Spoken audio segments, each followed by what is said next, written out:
Kevin, who's in Michigan, independent. Hi there. Yeah, my first question or comment is I'm an independent, okay? I'm a Trump supporter. I am not a supporter of the Republican Party because you guys don't have your act together. And the more you guys go around and mess everything up and not get a speaker in there, the more you're going to lose votes. My question for you is... By the way, I can't argue with the word you've said so far. Go ahead. The insurrection that happened just the other day of the Hamas protesters, can you sit there and you tell the American people that they're going to get the same treatment that Trump supporters got? Because if not, our whole system is done. Yeah, no, I can't tell you that because it's not true. There is very clearly a double standard that is being applied in our justice system depending upon the political viewpoints of the people who are being prosecuted. I have nothing nice to say about the people who broke into the Capitol and disrupted one of our core constitutional functions as a government. We ought to throw the book at them. We ought to also throw the book at others who have attempted to do the same thing, and treating one differently than the other strictly because of their political views is utterly destructive and fatal to a system of justice. Are you equating what happened on January 6th with the sit-down protest that happened on the Capitol yesterday? No, I'm not. But I do believe that their intent was to disrupt the function of the Congress, and they should be prosecuted for it. 300 were arrested. Yeah. Alexander in Brooklyn, Democratic caller. Yes, hello, good morning. Thank you for taking my call. Yeah, I just don't even know what to say about, what is happening with the Republican Party. I mean, it's just a major disaster. And I do agree, with who with the speaker. The Republican Party right now is using the worst tactics. Jordan is threatening. They are, people are calling representatives with death threats, their spouses, their staff, and the Republican Party has devolved into this nightmare, and they want to say that Democrats are the communists, that the Democrats are the Marxists, that they're destroying our democracy. I mean, just look at the way that they are handling this vote. How do you even expect Republicans to be able to govern? And what I will say is this is an opportunity for you as a representative to finally pull out the curtains on the chaos that is happening in the Republican Party and get yourselves together to be a more moderate Republican Party that we can work with. We have 3 representatives here that did not vote for Jordan. Do I agree 100% with them? No. But we are not going to go and bash them and destroy them just because they're Republicans. Okay, Alexander, let's have the congressman jump in. Well, just to begin with, Jim Jordan is not responsible for those threats. He has denounced them in the strongest possible terms. I've had a conversation with him on that. I'm absolutely convinced this is coming from a lunatic fringe. Every movement has one. And in fact, I think if you compare the Democratic and Republican parties, you'll find the lunatic fringe on the Democratic side, this whole woke movement, to be much, much larger, and in fact beginning to infect the mainstream of the Democratic Party. With respect to the Republicans being a disaster right now, yes, party discipline has collapsed, and as I said earlier, you cannot govern if you don't vote as a majority. That's probably too much libertarianism, not too little in this case.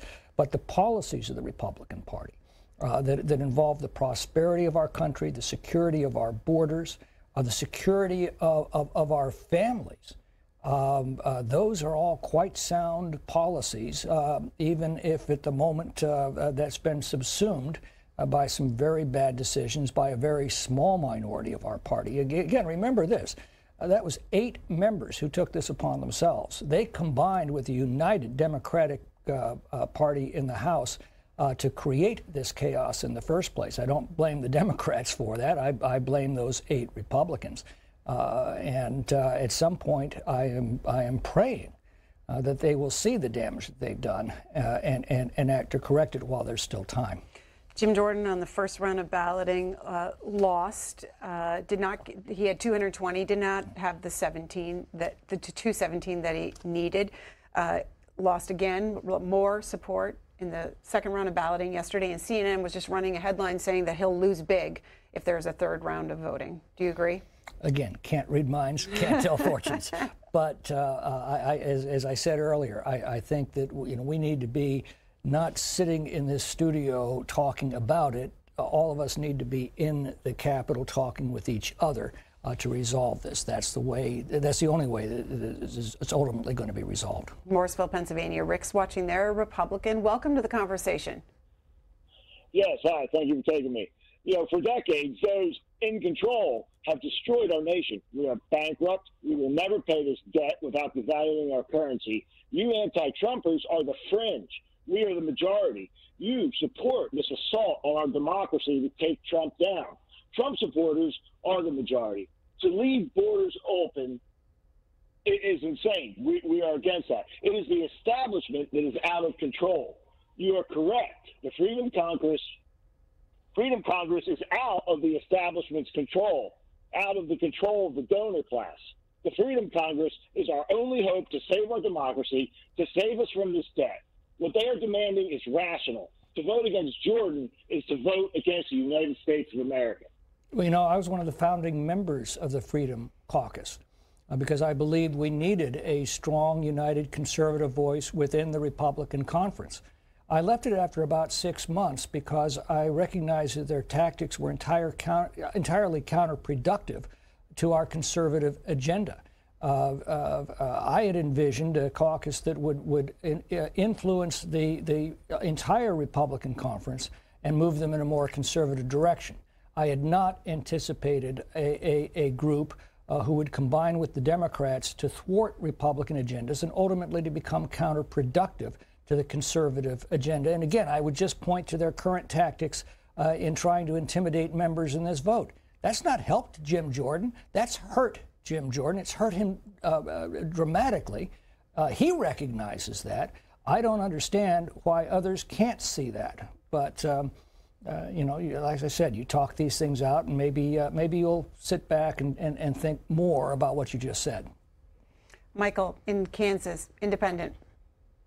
Good morning, Congressman. I noticed you kind of stumbled on your words once you mentioned the civilians. There are many civilians in Gaza, half of which are children. But when it comes to the speaker race, I do wish y'all can get your things together and get somebody in there so you can get onto appropriations and maybe delegate a bottle of wine for everybody before you screw us. Thank you. Well, I'll tell you this. We had in the week before McCarthy was ousted, we had acted on 4 appropriations bills enacting some very conservative policies. And those 4 appropriations bills covered 70% of the discretionary spending of the federal government. We had 8 more to go. We had canceled the October recess in order to take those bills up and pass them. Unfortunately, this group of 8 decided that their agenda was more important. And as I warned that day when the vote was taken, that the result would be that the House would become paralyzed and that we would face many, many weeks of fruitless votes. And that's exactly what's happened. And that's a tragedy. And again, that is a tremendous blow to the conservative agenda. The fact that it was perpetrated by self-described conservatives just adds irony to the insanity.